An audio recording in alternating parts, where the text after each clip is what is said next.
আমার হাতে দেখছেন 4 তারের একটা মডুল। আর এটা দেখতে কিন্তু কিছুটা কেলির মতো, যেটা আমরা সিআরটি টিভিতে ব্যবহার করে থাকি।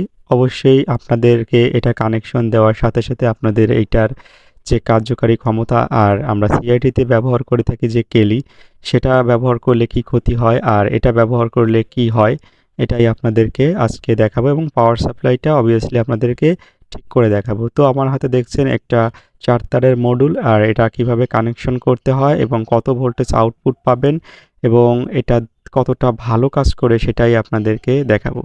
তো অনেক সময় আমরা এই 4 তারের মডুল আমাদের কাছে না থাকে, অনেকেই জানি না যে এই যেরকম একটা মডুল রয়েছে যেটা এত ভালো কাজ করে, সেটার পরিবর্তে কিন্তু আমরা মানে এই মডুলটার পরিবর্তে অনেক সময় আমরা 4 তারের সরি 3 তারের কেলি ব্যবহার করি, সেটার পারফরমেন্স কিন্তু খুব একটা ভালো না। দেখুন 4 তারের এই যে মডুলটা আমার হাতে দেখছেন, এটার যে দুটো রেড আর ব্ল্যাক তার রয়েছে